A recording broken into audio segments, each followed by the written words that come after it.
Hello guys, nandito na naman tayo at eto isang malungkot na balita ano. Eto Rip ano, nakikiramay tayo sa pamilya nitong si Mima Alicia. So siya po ay wala na. So siya ay binaril kagabi sa Caloocan. At sa tama ang ulo. So confirm po, patay na si Mima Alicia. Sa mga hindi nakakakilala, si Mima Alicia po ay isang loyalistang vlogger natin. At kasama natin sa pag-vlog, no, sa pakikipaglaban dito sa mga may sayad, sa mga siraulo at mga may saltik na didilis, no. At eto nga, kung naaalala ninyo yung sinasabi namin dati ni Pebbles na meron ng mga banta talaga sa buhay. Kami, ako, pero hindi ko nabanggit, parang nabanggit ko yata si Mima Alicia na rin nun. Hindi ko lang matandaan, no? Si Mima Alicia, sino pa ba mga kasama nun? Si Mike, si Nyolo yata kasama rin, ano? Tsaka si Mami Peng. So mag-ingat kayo diyan. So eto na nga. So tinutotohanan na nila, no?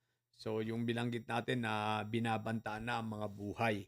So dahil hindi na nila kaya, wala na talaga silang magagawa. So gusto nilang patahimikin tayong mga vloggers, no? So mag-iingat kayo diyan sa Pilipinas. Ako bilang nandirito sa ibang bansa, hindi pa rin talaga ako titigil, no? Ipaglalaban ko sapagkat hindi ako titigil at hindi ako natatakot diyan dahil unang-una kailangan tayo ng Pilipinas, kailangan nating ituwid ang mga pagkakamaling ito, itong mga impunity na ito, itong karahasan na ito, itong EJK na pinaggagawa nila. So hindi tayo papayag. So ngayon, wala pang police report, so malalaman ngayon sa investigation, no, pero tingin ko mas lamang dito ang politika sapagkat may banta na talaga siya.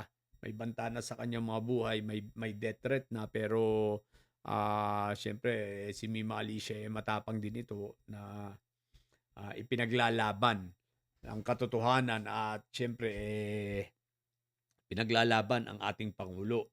So, DILG, Secretary Remulla, baka naman ito tingnan yung mabuti, silipin, galugarin, suyudin, ano, sapagkat ito ay mga panghaharas. Ako po bilang meron akong mga personal din na kinaharap na mga panghaharas sa akin, ano. So eto talagang kita nyo, pangalawa na ito. Ang una ay si ah, amigo ng bayan. So pangalawa, itong si Mima Alicia. Bata pa naman ito, no? Babae, bata. Ganyan kawalang hiya ang mga didilis, no? So, DILG Secretary John Wick Remulla, baka naman pakiimbestigahan na mabuti at pakitingnan ito. Okay? So, yun lang po. So, confirm po na si Mima Alicia ay wala na, ang ating ka-BBM. Sa pamilya po niya, kami po ay nakikiramay sa inyo, no? At sa mga kay Mima, kung nasan ka man ngayon, huwag kang mag-alala, itutuloy namin ang laban. Hindi rito magtatapos, hindi rito matutuldukan, at hindi tayo magpapadala sa takot. Ipaglalaban natin ang ating bayan, ang Pilipinas, laban sa mga didilis na ito na walang na mga kriminal, walang ibang alam kundi ganyan gumawa ng masama sa kanilang kapwa. Anyway, may karma naman yan. Sigurado ako, babalik sa kanila yan. Okay? Babalik yan sa mga may pasimuno ng lahat yan, lalo kay Inday Sayad. Okay?